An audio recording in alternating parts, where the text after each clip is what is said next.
Give it a minute. We will call the Virginia Coastal Resilience Technical Advisory Committee Funding Subcommittee meeting to order. Wheeler will take note of attendance. Okay. And just I've got the members here, and Ben McFarland, Chris Berg, and Robbie Coates are online as of now.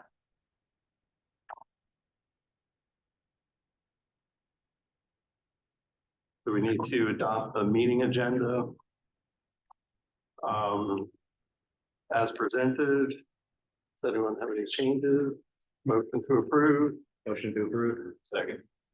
Moving on. Meeting minutes from the last meeting. Any changes? Motion to adopt. Second. Very nice, gentlemen. And then we're going to look at the subcommittee objectives for review. 4 bullet points: inform quantification of financial need, identify and examine financial tools and processes that are suited and or needed to implement flood resilience. We want to identify in the report challenges and opportunities to implement financial tools and develop recommendations for future planning, including but not limiting to recommending approach to quantifying, presenting financial need for flood resilience during future planning efforts. I'm going to introduce Matt for the next portion of the agenda. All right, thank you, Sean. Morning, committee members. Just to review from those objectives, we're kind of be working in these 4 lines of effort: building the financial baseline. Keep hearing you, Wheeler, to get online. Yeah, I think you can turn it up a little bit. Good. Making the financial case. So how do we communicate this information so that it can become actionable? Documenting opportunities for state support, and then providing financial guidance and information. This is an overview of where we're at with phase 2 development timeline. Plan is due at the end of this year, less than 11 months away. Now that we're into February, so the clock is ticking. We've got a TAC meeting coming up in March. We are moving forward with our flood hazard exposure model, getting ready for the risk assessment, continuing to collect projects into our database. And we've been working on the financial needs for flood resilience, and that's the focus of this subcommittee here, all while having ongoing outreach and engagement through this process. Just an overview of our subcommittee schedule. Today, we're focusing on how do we prioritize what financial needs are for both this plan and moving forward. Next quarter, at the meetings, really going to start focusing on the future plans and recommendations. And what recommendations does this subcommittee have for future efforts to be included in the phase 2 plan document? We'll also have an update on some of the financial assessments that's going to be underway at that time, and then have that again in Q3. So these future plan recommendations across all the subcommittees, really starting with our second quarter meetings. By that time, we should have resilience planning and consulting contractor on board to help facilitate those discussions. But we only have 3 meetings to really flesh those recommendations out, come to some agreement as to what should be included in the plans coming from this subcommittee. Speaking of contractor support, we have the existing Newbury contract that's working on fluvial modeling, the combined flood hazard and those impacts. But then we are currently under negotiations with multiple vendors for resilience planning and consulting contract. That new contractor will be helping us with plan design and production, so getting the actual document and updated web explorer out, supporting our outreach and engagement, as well as reviewing the different planned resilience actions, as well as the financial tools and information. So what we come out of this subcommittee as far as what do we need in this plan That's what that new contractor is working on. So that's what we're trying to help refine essentially the scope of work for that contractor. What do we need to tell them to do to get it? Can you raise the volume up a little bit? All right, so in the old business section, wanted to cover two items. One is the peer state review of other resilience plans in the financial section. The one other financial information have been included in those plans to give us some kind of frame of reference of how others are communicating this. We're not alone in starting this journey in the flood resilience space. Other states are doing it, but it's still kind of a developing field, so we can try to learn from others. And then we'll get into the line of effort work item prioritizations. So before we get into individual states, there's links that were provided for the individual state plan. We have a couple of higher level documents. One is the State Resilience Partnership Resilience Plan checklist. They go through, then we'll go through the Urban Institute's report that reviewed other plans, and then we'll get into the 3 individual plans, and then provide some context from Virginia as far as some of the information that we already have and how that relates to those other plans to try to inform what we need to do. So the State Resilience Partnership is an NGO, non-governmental organization in collaboration. They're thinking strategically, what do you need to be successful in state level flood resilience plan? I just highlighted some of the items from their checklist, specifically related to the funding aspect. Dedicated funding for planning efforts. We know we have to do this planning every 5 years for the coastal plan, every 5 years for the statewide flood protection plan. We don't have dedicated funding for that programmatic need for just the planning process, let alone the funding for implementation as well. Then we also need money to try to get it into the low capacity, low resource communities so that they can access and work on implementing in those areas where it's most needed. Additionally, related to the financial information, how do we highlight the co-benefits of projects in a financial aspect? Where you're holding back water, what other benefits are there to the community? Or if you're doing land conservation or even economic development that's smartly done, what are the flood resilient benefits that we can help to message out what the benefits of this are? Creating these projects and linking it to not only the accountable entities, but what is the funding for implementation is key. And then lastly, metrics. What are we doing to monitor and track our progress so that we know we are making progress and can learn how we need to adjust, try to meet some goals. So I think that provides a great high-level checklist of some areas of focus for our coastal plan as well as our statewide plan. Moving on to the Urban Institute's report, this is from 2022. They reviewed a number of existing plans that were out there to see what was the status of flood resilience planning. And I pulled out a couple of figures just to show what the funding measures that they're looking at. The one analysis that they did that we've talked about, I think, in this committee and through prior TAC is the relationship between ill-enrolled states and home rule states and how that can impact what you can and can't do and the feasibility of the implementation and planning side. So from that, it helps provide some additional information in that report. The other little item here is there's still, across all these reports, there's a large emphasis on grants and federal funds as a source of implementing this. And we see that in our survey results too. That's been the main focus of where people are looking for the money to help develop the plans and then implement. Moving on to the 3 states, we've got Louisiana, Texas, and Florida. Pick those 3 states because they have flood resilience plans. There's other states that have resilience plans, but they're focused more holistically on climate resilience and more on mitigating emissions less than where we're kind of focused on adapting to those changes in the climate through the lens of flooding. So just wanted to start with Louisiana's plan first. Wanted to draw attention, this is their fourth edition. So they've gone through this process in about a 4 or 5 year time frame, 4 times, starting about 2007 was their first master plan. So they're still growing this and learning. Their costs are increasing. One of the different things from Louisiana that sets them apart from us is they're an implementation agency. They're building and doing these projects.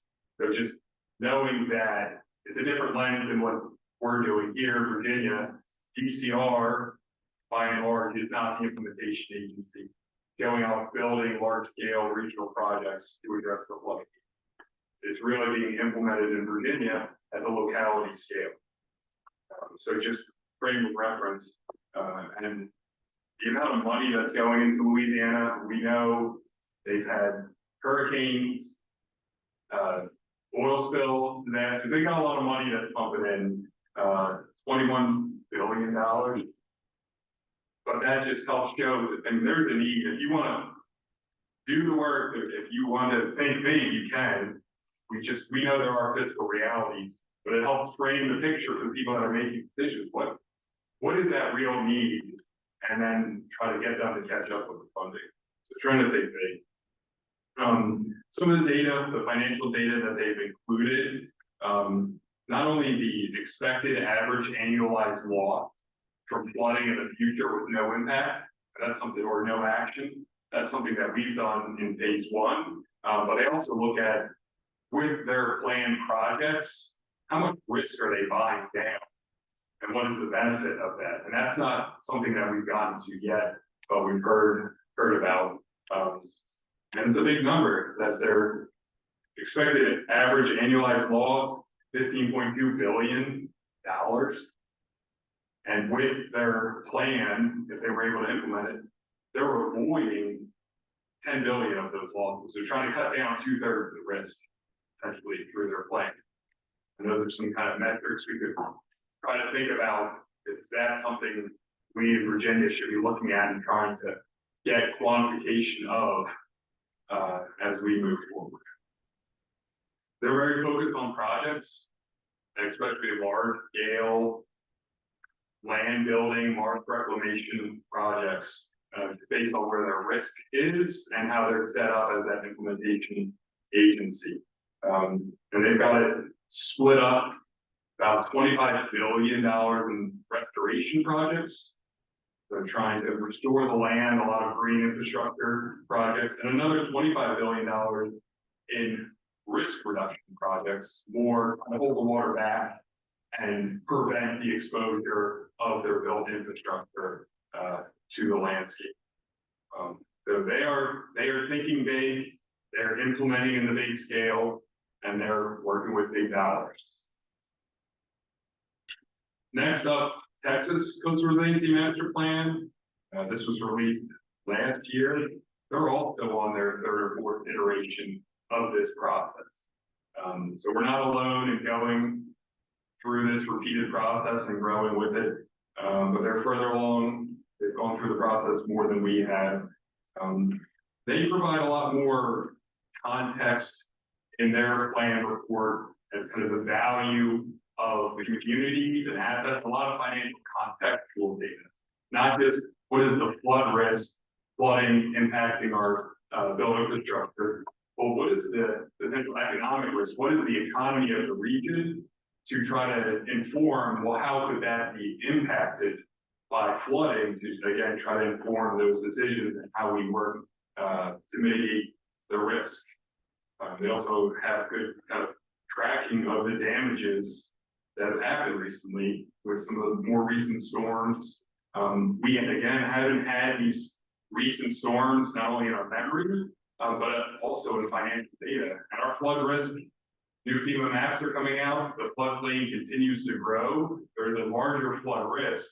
We just haven't realized that risk to a large event recently, with the exception of some small, kind of very localized events. But we've not had these large scale events to billions of dollars of damages from a single event to TAC. So we've got a bit of an uphill battle, right, with messaging that and getting attention from the public as well as our legislatures. What is that risk? And we're talking about future potential risk. It hasn't been realized yet, but trying to work on that communication when if and when, it's less of the if, but more of the when it happens, it's a large financial risk that we're exposed. They've broken their coastal plan into 4 different regions, again, heavily focused on project development. They're also implementing these projects on large scale. They've got these financial impacts. They use HAZIS. They'll work on average annualized loss, both with and without action and under different climate scenarios. So they didn't just use one curve. They said, we know there's some uncertainty in the future of where those risks may be. And so we're picking a time frame and then saying under one climate scenario, here's an option, and under another to just show that range of uncertainty, but still both numbers are high, right? So even with showing a range and giving people more, a better view of that total risk, doesn't mean we're discounting the risk and saying it doesn't exist. It still exists. It's letting people know what that range is, again, to try to make more informed decisions. Total funding needed, they're around $2 billion. A lot of project costs. They have, and they're one of their costs, the one project for $1 million, that's their kind of programmatic planning budget. $1 million coastal resilience planning, that's kind of what they've got annually built in, but then all these other large scale projects that are moving forward. They're also looking at financial benefits of each project. So where they have their project area, they have these benefit areas that they're working on identifying what is the risk reduction, but what are also some of the economic benefits in the area. So they have a whole list of items that they're working with. We've talked about some of these items in subcommittee today, and again, that's part of the discussion later today. What are some, we talked about including more economic numbers, more environmental, financial numbers. There's different ways to get at it, and we're just trying to figure out what data we should try to include in phase 2, which we work for in the future, to help communicate the risk and better understand these benefits of the risk reduction. They also know how they're funding the plan, not just the plan development itself, but its implementation. So they've got the CDBG money coming in. Again, they've had some large events, both hurricanes as well as the Deepwater Horizon issue. But the one item I wanted to note here was the hotel occupancy tax.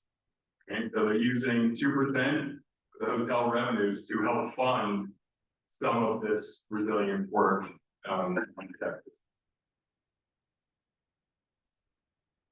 Another item that I wanted to point out here is they are successfully leveraging state dollars by a large degree. You look at the figure down here on the right, and what the GLO is the Texas funding in the blue. See how much they're getting about a 3-to-1, almost 5-to-1 in 2019 return by using that state dollar to get more federal dollars to plan. And so there is money out there. They're thinking strategically, how are we using our state dollars to get this federal money that's already out there to work and implement these plans. They have funding program. It's called a design guide, very similar to our funding page on our web explorer, where they list a large number of what's available as far as funding, and they're trying to match it up. So we're aligned there. We know we need to update our funding opportunities and try to keep that more current moving forward. Talked a little bit earlier about some of the technical information, financial information that they're including. One, there's a lot of more socioeconomic data in this report. So there's a lot more context as far as how does flooding impact us at a larger scale, not just this building was damaged, but if that building's damaged, how is it impacting the overall economy of the region, especially if you're losing some of the critical service. So they're taking it beyond average annualized losses and looking out towards economic impacts and try to, again, get people to move these forward. So there's some good documentation in this report, given the economic context of the region through both employment, real estate value, avoided damages and wages. Listed here are the sources. A lot of these are federal sources that we could also try to tap into to help inform our planning moving forward. This technical report is how they're evaluating the projects.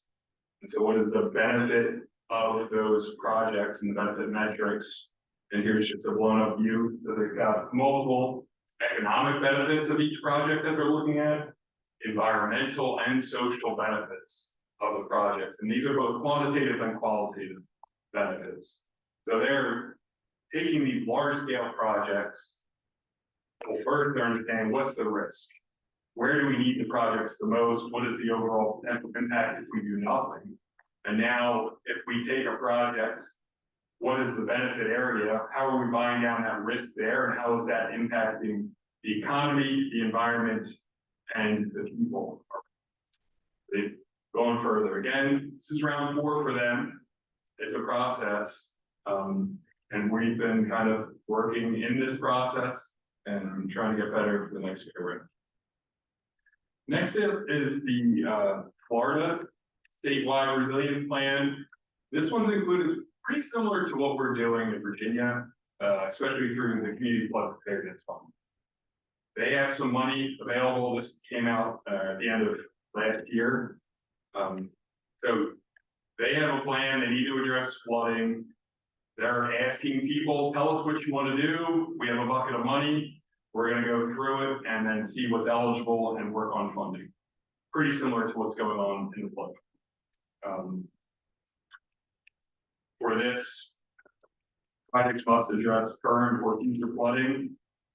Similar to what local sponsored localities are eligible, but they also have other established districts where they apply. So they have water management districts, drainage districts, erosion control districts, flood control districts, and regional water supply authorities. In our last meeting, we talked about some of the special districts that could be created. Looking at how Florida's doing it, create a district to both create revenue, but then also potentially to implement and get projects.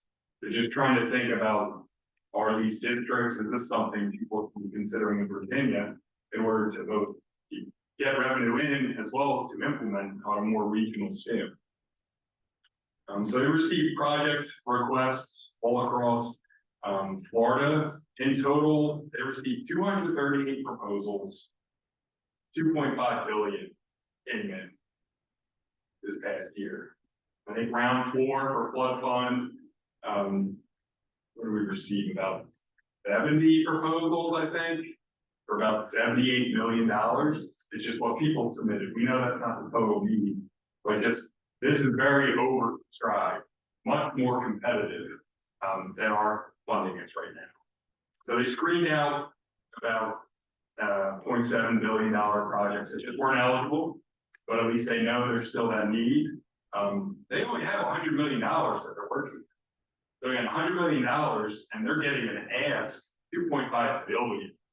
It just shows the gap that exists. And we know that gap exists here in Virginia. We just haven't documented it as well. So they're filtering it out, looking for the top 16 projects, and then continuing some long-term funding as well. There are kind of a 4-year, multi-year projects, or 3-year projects. So it's a similar type of approach and program. Their program's relatively new as well. So we don't know how effective is it working for them. 2 different approaches, both Louisiana, Texas, big, large scale, able to plan, implement their projects. Florida, similar to us, has a bucket of money, asking, understanding what the need is, much more oversubscribed. So just wanted to pull out some of the Virginia context numbers. I wanted to highlight some of the data we have already in the Coastal Resilience Master Plan phase 1 that some people might not be aware of. And this data isn't readily available in the document or the viewer, but I downloaded the data, combined all the different average annualized losses. So we've got it for residential, commercial, and all the different categories, added them up, and then broke it out by the different PCs just to see kind of where that risk exists. So we have some numbers of our total average annualized loss exceeding 5 billion if we do nothing at 28.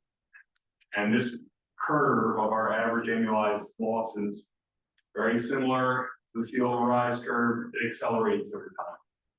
We build up into the historical floodplain, and as that floodplain expands, we're capturing more and more of our built infrastructure, and so it's expanding as well. We also have looked at the total cost of all the different projects and initiatives within our current Coastal Resilience Web Explorer. So we didn't filter it out of this. This is everything that's in there. There's some completed projects that are in there. There's needed projects, there's projects underway. It's just the total aggregate of everything. Just showing how this, trying to get the scale quickly. So we're at $8.4 billion of different efforts that are either underway, needed, or completed, spread out across the region. There's a lot of money going into, like, the Hampton Roads area, poured in a lot of money for the projects. I think Virginia Beach alone is maybe 2 billion. I forget. There's some high numbers down there, but also we see some larger numbers within each of our regional efforts. The Middle Peninsula, $1 billion worth of efforts going on there. I think this helps represent all the work they're putting in and want to do in that region. So another way to look at the data in the Web Explorer, we're still trying to collect and figure out how best to represent this. We know we can't represent it in just a single figure. It doesn't tell the entire story. They're trying to figure out how to represent that financial information. What is the financial need across the board? Because with the level of funding now, 100 million, it's moving us forward, but it's going to take a long time to get to 8 billion over time. And these are just a summary of some of the different ways we're funding flood resilience in Virginia. DEQ's Coastal Zone Management Program has been added in August, and they deserve a lot of credit for all the work they've done, having consistent NOAA funding over the years, working with the different state agencies and the PDCs to really move this forward. And without their foundation, we'd be starting even further behind. So they've been doing great work, continue to do great work. I put on the Virginia Dam Safety Flood Prevention and Protection Assistance Fund. This one has an interesting funding source. 1% of the NFIP premiums within Virginia go to this funding source. So we're using some different kind of creative funding within Virginia. It's still relatively small, a couple $100,000, getting up to $500,000 a year. But those are different ways to fund it. And we have our Community Flood Preparedness Fund, funded through Reggie. Now we've got the budget bill under the works for $100 million, and our Resilient Virginia Revolving Loan Fund to make them more accessible, because we know the grant schedule, all the schedules are different. And at least if this can help with cash flow, it's still a loan, but that's one of the thoughts here. And having that money available so you have some more flexibility. So that's a quick overview of some of the other state plans and where we're at. Any comments or questions you want to discuss?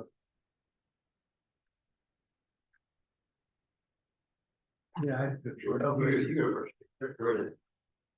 thanks, that was really, really interesting. I have a couple of questions. I guess one is, if you're gathering up these methodologies that these different states have used to calculate how much risk is brought down and thus how much benefit comes from that, are you feeling confident in some of those methods? Because it feels like that's going to be one of an important metric coming back to us, so we appreciate a public investment produced this much benefit, that's revenue that has, you could justify paying a certain percentage of that should come back to the public to refund other things in the future. So there's that methodology is pretty important. Yes, I think it's then important to communicate how that methodology. Direct impacts.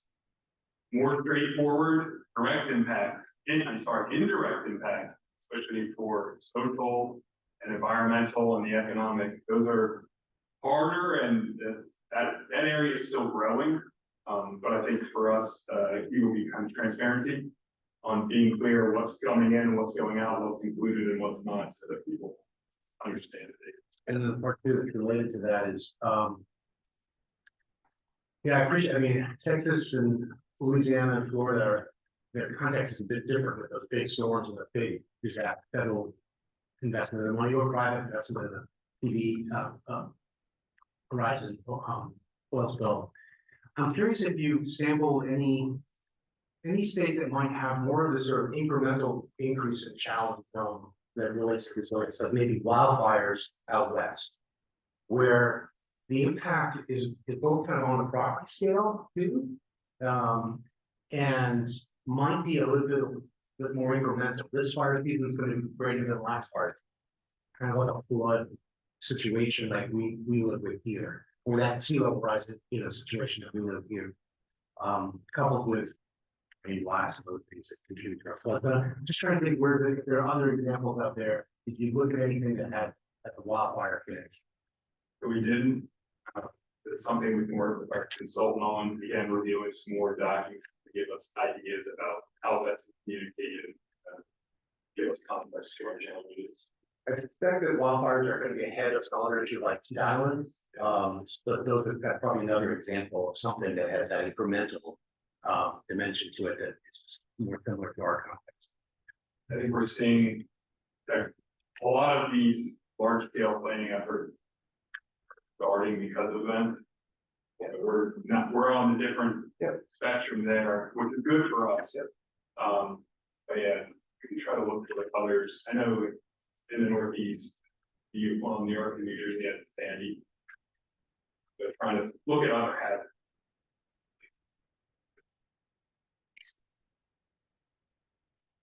Yeah, I had two questions. The first one was really in line with what Troy was asking with regards to the methodology the other states use. And I'm really curious, I didn't see where the cost estimates for the needs that the other states were producing, where they were looking at it through the lens of needs on public property versus private property. So I guess that's the first question is, did you see any of that? And then the second part is really, if Virginia is to continue to go through this and expand on our needs assessments, just the importance of capturing the need on private property. That is going to dictate the recommendations that come out of this subcommittee on how and where investments are made. So the big ticket items are going to be on public property, but there's in terms of the actual need, when you're looking at a parcel by parcel basis, 98% of this problem is on private property. The costs are going to be different, but it's just important to get that level of understanding. Yeah, I think we will have the underlying data at the parcel level to try to figure out public versus private. At least zoning can help us get there. Permits. Right. To then take the AAL, average annualized loss, public versus private, and that might be revealed. So we can look at that. Okay. Yeah, I think that's going to be an important piece for us. And the second thought I wanted to share, this is more of a proactive of what can we study in the future and incorporate into our plan, which I also didn't see any of the other states looking into, but is the impacts of these the real losses that are occurring as a result of these natural hazards, with regards to the impacts to the local government tax base. Because that, to me, from my perspective, in rural coastal Virginia, where the most valuable properties are in the most vulnerable areas. We've done some initial studies looking at some of these locations and the loss of land value, property value, as a result of flooding in our instance, and the impacts that it's having on our local governments being able to provide fundamental government services. That's an excellent barometer of success or failure when you're looking at long-term coastal stability. We are seeing those losses in real time in our communities.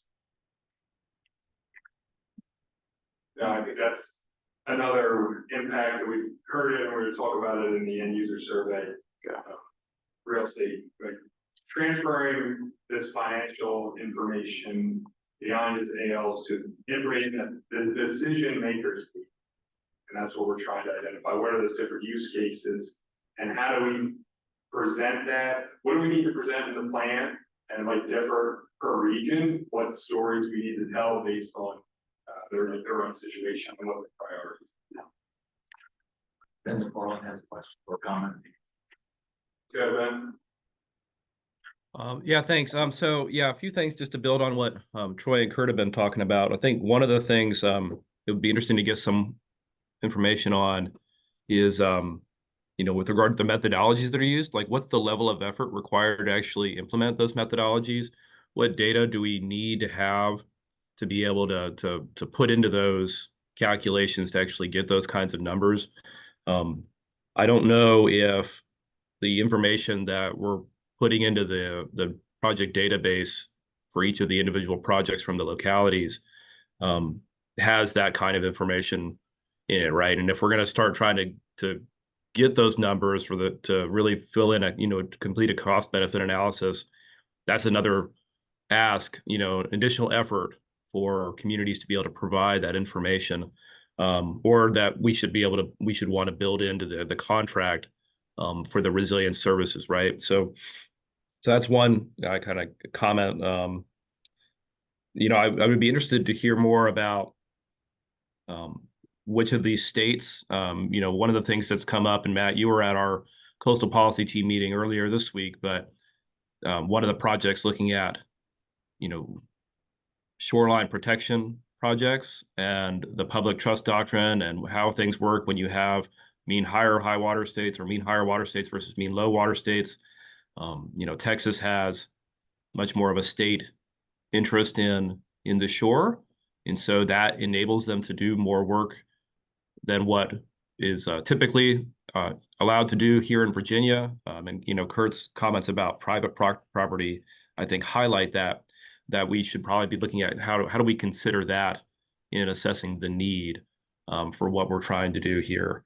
And I think that the last thing I'll just throw out is, it sounded like, looking at Florida versus some of these other states, specifically Louisiana, but also with Texas, that I think as in Florida, in Virginia, we have much more of a local role in actually determining what projects are getting built and implemented. And in Texas and Louisiana, it sounds like there is a state agency that is actually primarily responsible for not just paying for projects, but actually constructing, implementing, maintaining those projects. And that's something that we would also want to consider in thinking about the funding recommendations, right? If we want the state to take on a larger role in doing these projects, then that drives a need for funding at that level. If the role is going to be primarily, it's going to stay with the localities, then that drives additional funding needs from the state to come down to localities to enable them to actually implement these projects that we're talking about. Thank you, Ben. So on the methodology, the feasibility of it, that's one of the next steps we're going to talk about. It's part of our prioritization process. Not only what's impactful, how urgent is it, but then what is the feasibility of doing that work? So I'll touch on that in a little bit. The benefit area is a big challenge for us in the Coastal Resilience Flood Explorer as far as the project benefit areas. We have a lot of project footprints, but drawing a line about the benefit area, especially when you're getting towards the social and environmental and those indirect benefits, those lines are not as clear, and are much more varied, so we still need to work on that. And then the topic about, what could the state potentially be doing more of, should there be a state entity working on implementing? Those are some of the ideas that we can discuss in the next quarter as part of recommendations, for the group, so thank you for all that. All right, anybody else? Okay. So next up, the lines of effort, again, getting the baseline of information, making the case, where the state could or should provide more support, and then other data and resources. Those were our 4 lines of effort. How do we figure out what we need to do now? What's a future recommendation? What could be coming out on a rolling basis? There's 2 ways we're gathering input. One was the end user survey, and the other was the subcommittee's financial priority survey. So I know we're hitting you up with a lot of surveys, trying to get as much information from you, and I'll respect that this is all kind of above and beyond everybody's normal job. This is not written into anybody's job description except for Carolyn. But we all appreciate your time and effort, and all the input that we've received. So this is kind of the process that we're going through internally. How do we gather information from our stakeholders, especially considering we are not the main implementing body? We're not the main group that's using this. This plan is targeted for localities, PPCs, and other state agencies, and how they implement those plans. So we're working on gathering that input. We had the end user survey and then our subcommittee survey. That's informing how we develop the different plan products, coastal plan, statewide plan, and then other additional resources. Not everything we do has to just get put in this 5-year plan. There's information that can come out on a rolling basis. So think about that so that we're making more informed decisions collectively, and that people have the right information for that, so we understand your use case to try to support it. So first up, I wanted to go over the end user survey.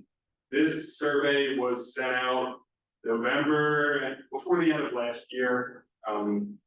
We took the results and summarized it. Everybody was provided with a PDF copy, and there's some hard copies here in the room if you have them or not. This covered both the plan document as well as we had some questions on the financial information. So I wanted to focus here on the financial information. With this frame of reference, there was 49 respondents. You can see on the first page of the document. Most of the respondents came from local government. We had a response from every PPC, response from 9 different people across state agencies, and then a mix of different CEOs, universities, individuals, private industry.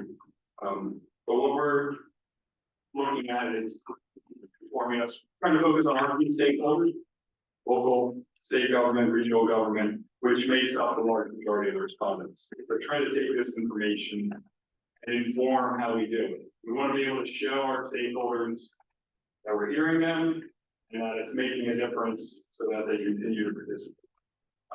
So this was one of the questions on potential use cases. Here, the interesting part of what have you used? What will you plan on using in the future? The one that kind of stands out to me is the yellow. What could you use? But you know what? We're not going to. That's where I think we need to have more follow-up to understand why. Are we not meeting the cases that they did not? But you said you could, but you don't want to. Just trying to figure out where there's a disconnect if we need to do anything better on our end. And some of the financial questions or decision points we put in here, capital investment decisions. Not a lot of people are using it right now. They see the potential. Some see the potential, but aren't or don't want to use it. Grant making again and grant seeking. Again, that's where people see on the financial side that this is and can be helpful. And then also highlighted policy making. Policy can impact our economics and the financial side of this. So again, favorable, and we've been digging into the individual responses to try to get and understand why or why. As far as what types of financing you successfully use, this is very similar to phase one. We did the similar survey prior to phase one. What are you most interested in? Where are you trying to get the money for this type of work? Grants, federal and state grants, by and large, the largest one that people have used this information and that they want to use this information. Biggest pot of money, right, out there. The other thing that's not included in these figures that we start to talk about and ask the respondents are, what are the barriers? What are the barriers to successfully getting this money to implement your projects? At the local level, a lot of responses, capacity. We don't have the capacity. There's so many options. They're working on a go, no go process, but they don't have dedicated grant writers to go after. This is a very competitive environment for the federal dollars.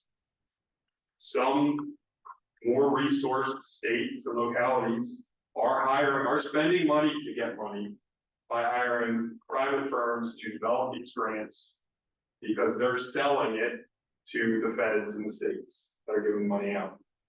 It is not purely quantitative analysis and getting the most points. There are qualitative components to a lot of these grant applications. Selling the use case, selling the benefit to meet what the grant is doing. It is a skill to be that salesman, and not every state or local employee has that that's working with grants. And that was one of the things, the opportunities for improvement. What could the Commonwealth do to try to help address some of these barriers? Well, there's training for government staff or elected officials to try to figure out how do we do this better. Again, that can help, doesn't help the capacity side, but what capacity you do for performing at a higher level and have some more resources, that's one item. The other is more best practice, highlighting how it's been successful everywhere. Sharing lessons learned around the region. That's something that we've talked about in the subcommittee here about putting into the plan document, some of the case studies, what's worked, how did it work, how do people stack funds, time the funds up, how are they being successful in getting this money. And then also some other additional resources for how do we evaluate what's the best grant opportunity and what has a high likelihood of success. That's something we've started with pairing and filtering projects and funding sources. I think that is a potential for the Coastal Resilience Web Explorer. In doing right now, you put a project in and it'll tell you potential funding sources. What if we did it in reverse? Here's the funding, the NOFO just came out. Let's screen against all the projects and say, based on the information we have, what do we think is going to be the most successful? To Ben's point earlier, not every field in our Web Explorer is going to get us that, but if that's something we want to work towards and we're intentional about it, then we can make updates to the Web Explorer. Trying to find out what's the best use of all of this information from you all so that we can work with you to try to get it along the way. And it is going to be a process. We're crawling along, but as long as we're moving forward, keep it moving, that's the key right there. So those are some of the key highlights. I know I've gone through and highlighted in my copy different comments that we received. So far, we followed up with all of the PDCs and spoke to them about their survey response and tried to get some more information. We know we have a larger stakeholder group, and there's some key items we probably have to follow up on as well. Some of the common themes on the needs, more financial data, the indirect impacts, more economic impacts. One of the comments too is on the project side and the benefits. Look at more some of the economic development benefits for some of these work. Some people have had issue with flood projects having an economic development benefit. if it's an overall benefit for the community, should we not be looking at that? Should we be looking at the environmental and social benefits? I think it should be a holistically, how do we see these benefits from the projects? How is it helping all of Virginia, as well as the region and locality, address the risk, but continue to grow and be prosperous and protect our environment at the same time? I don't know if anybody had any specific comments that they provided that they'd like to speak to. In the report itself that you have, we've removed the individual contributors and the specific PDC or locality that provided that comment, just to encourage more open and broad discussion and participation in our surveys and information collection. But we do have that information, so we can follow up and have been following up on specific questions related to this end user. So any comments or questions on the end user survey at this time? One quick, a lot of the attention, including in our first conversation, was like thinking through how do you secure the funding to get a project paid for, and to just launch it.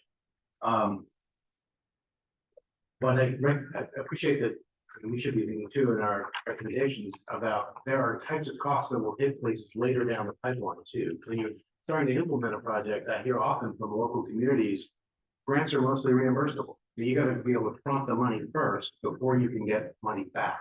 That's not always a mechanism that they have available.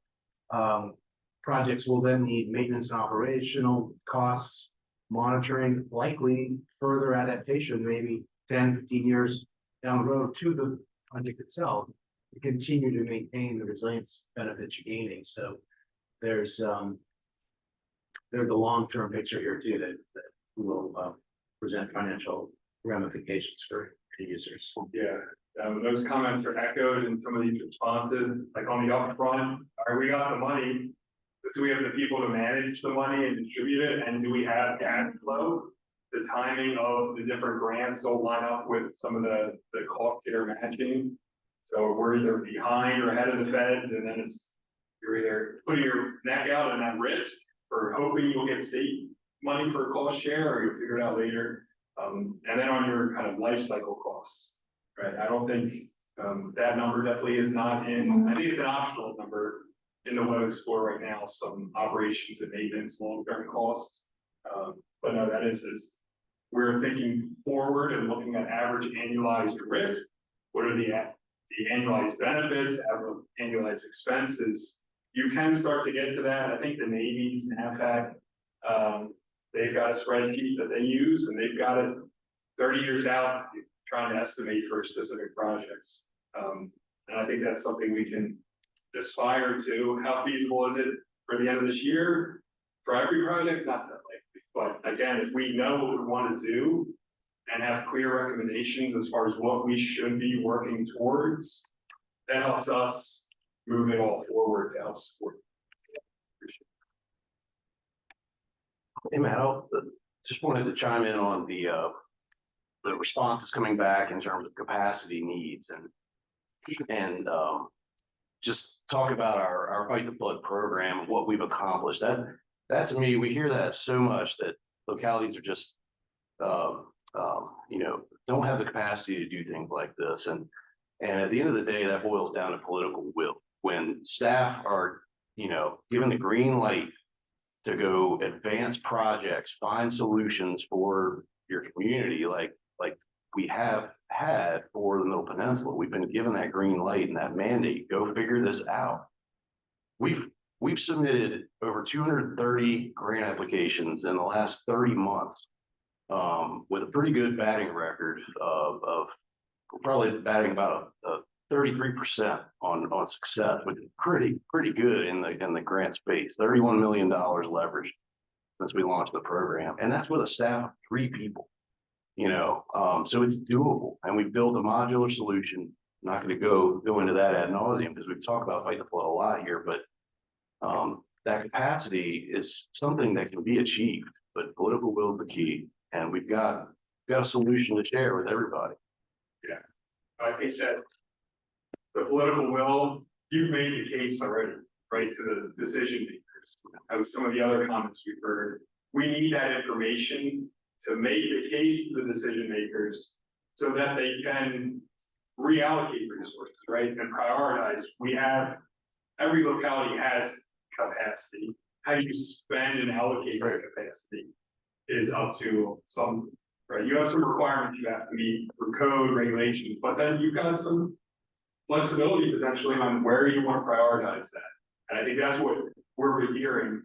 People want to get there, especially from the staff level, but how do we have the information to convey it to the decision makers so that it comes back? I think that gets back to some of your earlier comments, your region, tax base. Yep.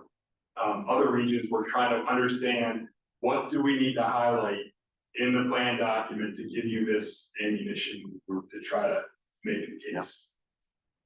And I just would voice complete support of your notion of aligning projects with identifying projects based off available funding resources. That is our walking mantra, find, fight the flood, is our priorities are the grant funders' priorities. And so knowing where all the needs are is huge, but having familiarity with the funding sources, because the list you showed in the previous presentation of, what was it, 4 or 5 state funds, we probably leveraged, 15 to 20 different programs for coastal resilience projects, housing, community development, transportation. If it touches that coastal resilience space in any way, we're going after those funds. You just got to be a little creative with how you get it done. Flexible in the mindset, and then coordination with your other, like your group of 3, probably all know what's going on, but with these larger governments, hearing from what the other program needs are too, whether it's a stormwater or land use, could be environmental remediation, like trying to link them all up and maximize your co-benefits and just sell whatever the grant wants. And the part as a hand raised. Ben? Thanks, Matt.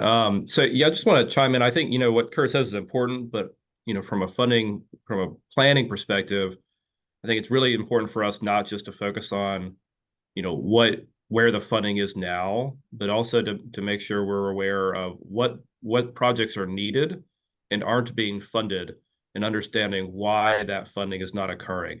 Is it because they're not that well put together, otherwise they would be eligible, or is it because there isn't a good funding source to meet those needs? And if there isn't a good funding source, I think it's incumbent on this group and on the TAC as a whole to start thinking about recommendations for new funding sources that would allow us to meet those needs that aren't being met right now.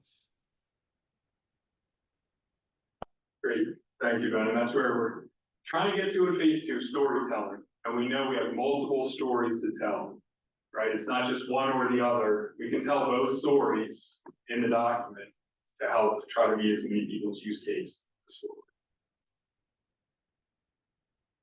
All right, so the subcommittee financial needs survey. Based on, I think this subcommittee had discussed about 27 different use cases or needs, financial needs across our 4 lines of effort. Sent out a survey to help us prioritize. Of that essentially wish list, help inform us, what do we think is the most impactful for our work? How urgent is that information needed? And then we're gonna be working with the contractor to work on the feasibility. Because not everything's feasible in these time scales. End of the year. We know we probably have some more data collection to do that might not exist. But this was the kind of thought process that we were working with. At this time, we have less than half of the subcommittee member organizations have responded to the survey. So not gonna discuss half that and let that influence where we're at. So I'd like to encourage you all, if you have not completed the survey, please do so. Multiple members of your organization can complete it as well. So feel free, or you can coordinate and submit one. But we want to know what you think is most important and most impactful to guide what DCR does and what we're trying to ask our contractor to do for what needs to be done as of December for phase 2 of the Coastal Resilience Master Plan. What potentially could be done for the statewide plan at the end of 25, or maybe something, we've got flexibility, maybe it doesn't fit exactly in a plan, but it's coming out on a rolling basis so that we are more informed. Again, we're not implementing this by and large. We're here to try to help our primary stakeholders, and we're asking the subcommittee as a voice, not only for your organization, but as the kind of community at large and the different communities you represent, to help inform us, so we're not making this decision in a silo, in a black box. So we're more informed. So I just want to again encourage you. The average survey time is about 10 minutes. It's a Likert scale, which follows this framework from low to high. So there's NA, and there's also an open text field at the end of each section. So if you have specific information you want to send us, whether the kind of the scope or the one liner, they're pretty short. If it's missing the mark, or you have additional ideas that weren't on there, let us know, because we're going to take this data along with what we have from our end user survey. We've got to come up with our phase 1 or phase 2 scope of work for financial information.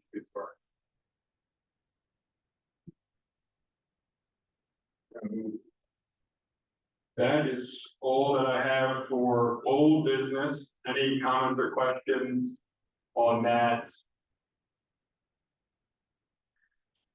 So for new business, subcommittee recommendations.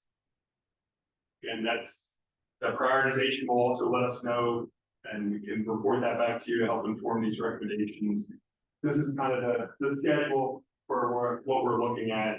Again, it's relatively short, 3 meetings to discuss, agree, and get that into the plan. So more than likely, we're going to be asking for some information prior to a meeting again, so that we can work with the contractor to gather it, review it, and make the best use of the time that we have here at the next subcommittee. We've got 2 hours scheduled for these meetings. Some of the other subcommittees have asked that they go longer potentially. We'll see, but we're trying to limit it to the 2 hours. So just kind of a heads up that more than likely there might be some more asks. But we're not going to start from scratch and say, tell us what you want to do. We've heard from you.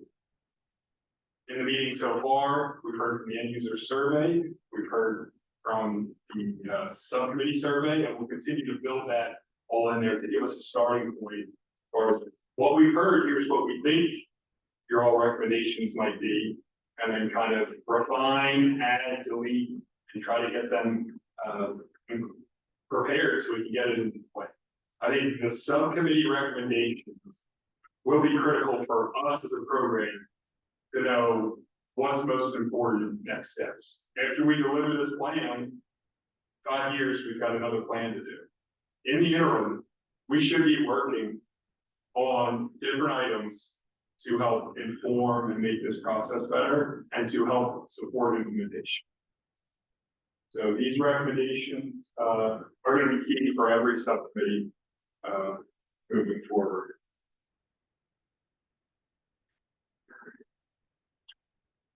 Open discussion. Any other comments, questions related to that, or anything you'd like to discuss here? Ben? Yeah, thanks. I meant to say this during our earlier agenda item when we were talking about the other programs, but one of the things that I think that we don't really have in Virginia right now that it seems that the other states have is that there's a direct connection between the funding programs and the planning process. And in Virginia, there's no funding source that's tied to the CRMP. And I think, moving forward, when we talk about other large scale planning efforts in the Commonwealth, think about, specifically like think about transportation and the long range transportation plan, anything that gets money from the state or from the federal government has to be in that plan. And I know that, we've had some discussions about why we don't have the direct connection right now, but thinking about, moving forward, if we really want the plan to become an implementation plan, having a funding source that's directly tied to it and is part of that is designated for the implementation of that plan is going to be an important discussion that we need to have and that the TAC needs to have. And I think that, leadership up in Richmond needs to have as well. Sounds like a great start to a recommendation. And yeah, that's right in line with what I was hoping to talk about today, because we just had an experience, which is a perfect example of what Ben just highlighted. We, that obviously participated in the planning process, and one of the key recommendations that came out of the TAC was around the importance of insurance and the problems within the current insurance industry and the ramifications upon our communities. And so we, went through the planning process. We took that recommendation and baked it into our flood fund application to launch a pilot for bringing parametric insurance to the Commonwealth in a piloted manner where we could figure out how to set it up so that the premiums could be at an affordable level in a confined area at first, but then once we take those lessons learned, we could then apply them to the rest of the coastal zone, well, really the rest of the Commonwealth, and be able to provide parametric insurance at a larger scale. So we submitted that proposal, and it honestly is not going to get funded. And it was scored amongst the lowest of all the round 4 applicants. So we're not by any means bashing DCR and the existing scoring process. It's just a perfect example of what Ben just pointed out. A lot of time and energy going into bringing together the state's experts in this space and coming up with these recommendations, but it's not, this process needs that connection to especially the state's available funding sources in this space. Because it's if we don't do that, what's at risk is it undermines this entire process and the ability for us to actually implement the recommendations coming out of this planning process. So I think that would be an excellent recommendation to bake in there, is looking at the state's funding sources that touch this space and can help in this space, and finding ways to strengthen the connections from the recommendations coming from here to the funding source, so that when we apply, the cream will rise to the top. Especially on complex issues like parametric insurance. Again, we say it again, we're not bashing DCR for the score. That's a complicated thing that doesn't get talked about a lot. So I totally understand why the people scoring it would have reviewed it the way they did. It's very complicated to gather. Well, kind of building on that, not from Ben and Kurt, you guys are working on the ground level all the time, so you see this stepping back a little bit as a bigger picture, right? Even when we're talking through risks and benefits and how you may calculate those, it's so clear that resilience is such a multifaceted type program. When you start to get into a silo, you're going to get yourself into trouble. And I winced a little when I saw Florida's example of different eligible, sub-districts, that somehow you'd have a water management, a drainage, and erosion, a flood, a regional water supply districts that are independent of each other. I mean, they're so interconnected in what they're doing that they could really trip each other up sometimes.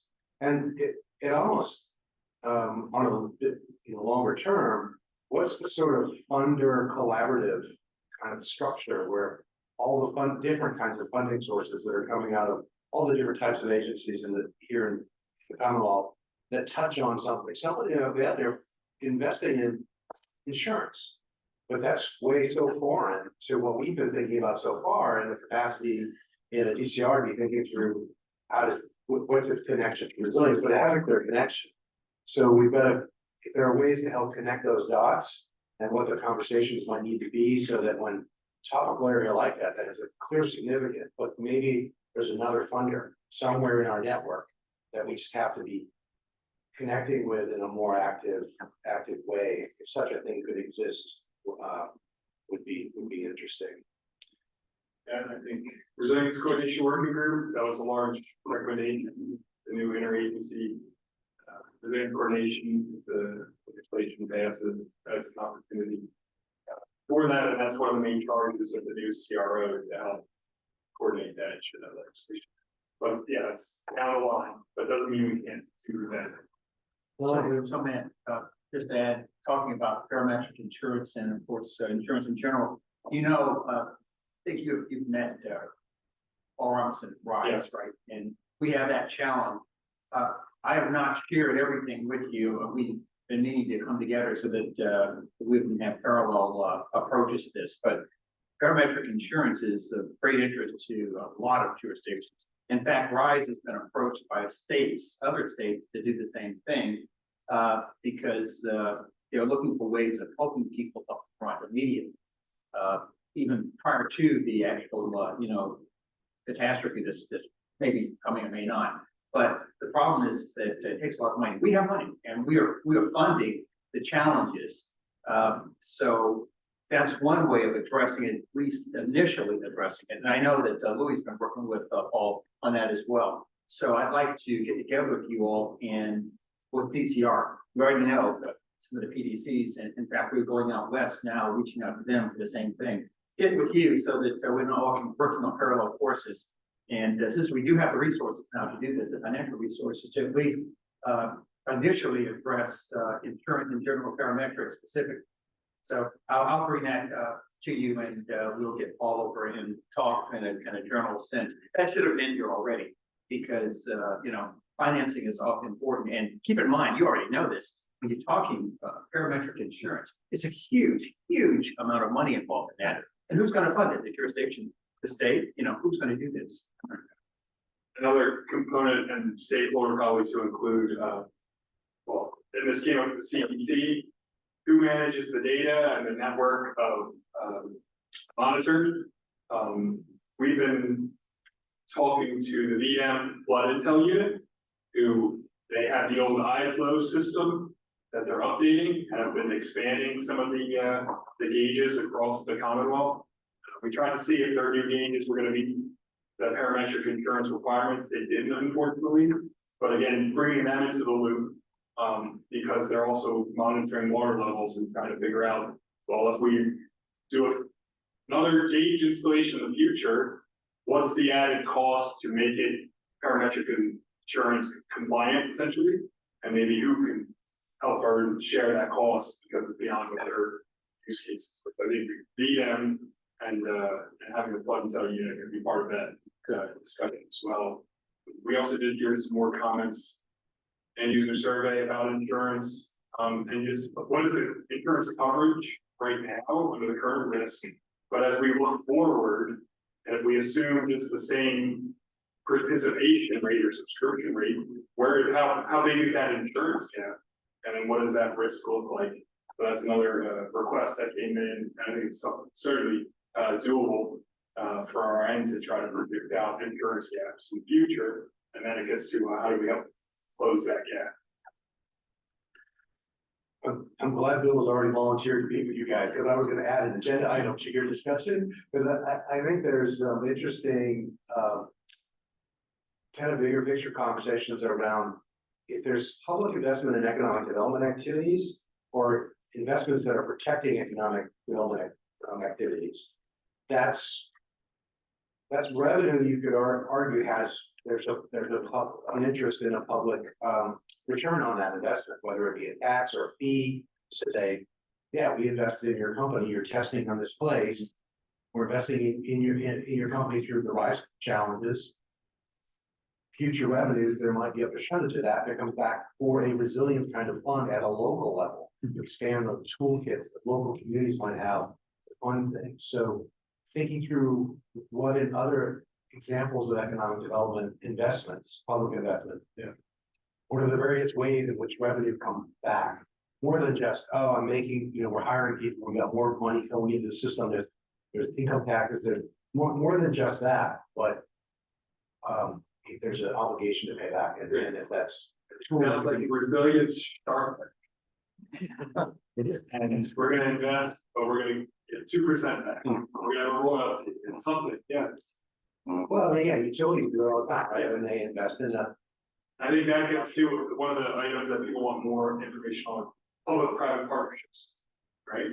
And if you are investing in private industry, how are you also helping capture those benefits from that? Very good. Anything else? Anybody online? Okay. Next up, so action items. If you have not completed the subcommittee survey, please 10, maybe 15 minutes of your time. It would be very helpful for us to be informed of what you think is most important, impactful, and how urgent it is. And we can report that back either through the TAC meeting or the next subcommittee. We can't, from a planning side, wait to the next subcommittee meeting to discuss your priorities and build consensus, and then tell the contractor to go ahead. We just don't have that luxury of time right now. So I'm asking, and it was Thursday, today, tomorrow, if you've got 10, 15 minutes, please complete that survey. Our next meeting, so we've got a Q2 meeting, likely to be end of April, early May timeframe. It can be a virtual meeting, because we've had this one in person. So we've got potential for a all virtual meeting. The key agenda items will be from the kind of overall schedule, an update on some of the financial impact analysis and the methodologies that are currently going in. We know it's not going to capture everything, it's mainly direct impact. But also starting that recommendation discussion and getting that going. If there's other agenda items you want the chair to consider, please state them now or reach out to Sean prior to the meeting by email. Any public comments? Members of the public comment? All right. Anything else for the good of the order? Motion to adjourn. So moved. Second. All in favor? Wonderful. If anyone needs you're parked in the building and you need a voucher, just let me know. And you can stay in the garage all day. It's all day fast. Thank you. Thank you. Appreciate all that work. Yeah.